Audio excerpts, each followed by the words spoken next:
Tällä videolla kerron lautasmallista sekä ateriarytmistä ja sen vaikutuksesta vireystasoon.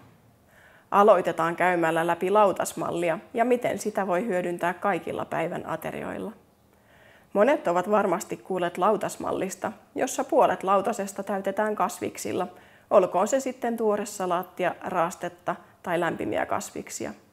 1/4 täytetään jollain proteiinin lähteellä, kuten palkokasveilla, kalalla, kanalla tai lihalla, ja viimeinen 1/4 lautasesta täytetään hiilihydraatin lähteellä, esimerkiksi perunalla, riisillä tai pastalla. Perinteisen lautasmallin rinnalla on olemassa ikääntyneen lautasmalli, jossa lautanen jaetaankin kolmanneksiin.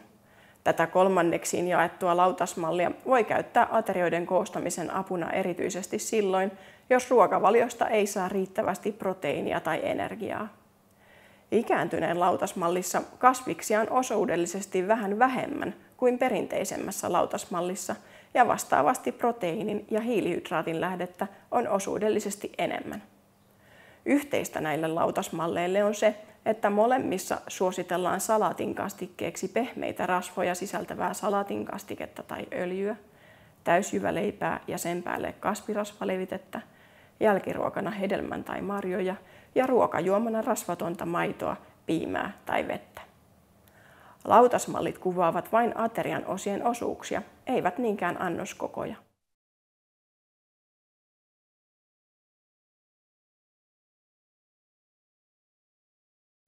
Sen lisäksi, että lautasmallia voi hyödyntää pääaterioilla, se sopii ohjenuoraksi myös välipaloille.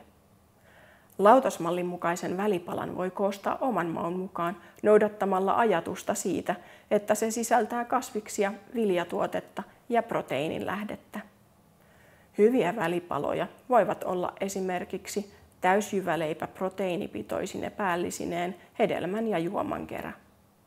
Maitoon keitetty puuro, jonka kanssa nauttii marjoja öljysilmän kanssa.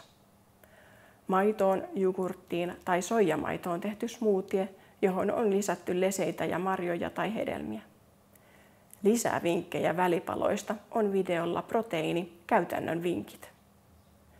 Lautasmalli sopii ohjenuoraksi päivän kaikkiin ruokailuhetkiin, olivat ne sitten millaisia hyvänsä. Lautasmallin noudattamisen lisäksi hyvän ravitsemustilan saavuttamiseksi ja ylläpitämiseksi tulisi päivän aikana syödä riittävän usein ja tasaisin väliajoin.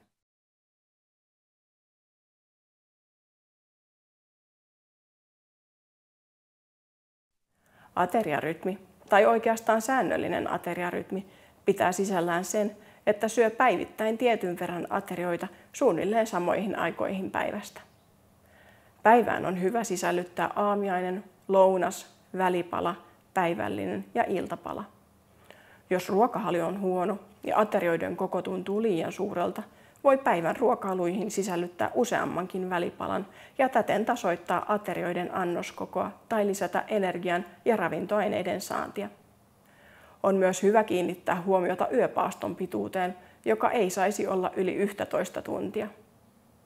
Säännöllisen ateriarytmin hyötyjä ovat: ruokailut luovat päivään rytmiä, kun tiettyihin kellonaikoihin pysähtyy nauttimaan ruuasta. Aterioita ei jää välistä, kun ylläpitää tasaista 2-4 tunnin ruokailurytmiä. Todennäköisyys saada ruuasta riittävästi ravintoaineita ja energiaa paranee, kun aterioita on monta. Tämä pätee erityisesti silloin, jos on huono ruokahalu. Napostelun väheneminen ja annoskoon hallinta, erityisesti jos ateriavälit venyvät liian pitkiksi. Hammasterveyden edistäminen, kun hampaiden happohyökkäysten määrä on rajattu. Säännöllisen ateriarytmin tuoma etu on myös se, että se tukee vireystilaa, kun aivot ja keho saavat riittävästi energiaa tasaisesti päivän mittaan. Sillä mitä syö ja kuinka usein vaikuttaa vireystilan ylläpitoon. Yhtä lailla liian kevyt tai raskas syöminen sekä liian pitkät ateriavälit johtavat vireystilan laskuun. Vireystilan ylläpitoon liittyy riittävän syömisen ja säännöllisen ateriarytmin lisäksi riittävä nesteiden saanti. Sopiva määrä nestettä on litrasta 1,5 ja helteillä voi tarve olla suurempikin. Iän myötä janon tunne heikkenee ja nestevajaus voi syntyä nopeasti. Säännöllinen ateriarytmi voi kannustaa ja muistuttaa juomisesta ja auttaa pitämään yllä nestetasapainoa.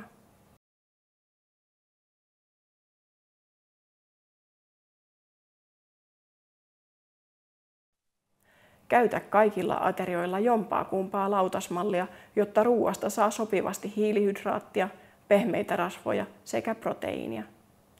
Noudata säännöllistä ateriarytmiä, jotta aivot ja keho saavat tasaisesti energiaa ja ravintoaineita päivän mittaan ja vireystila pysyy hyvänä.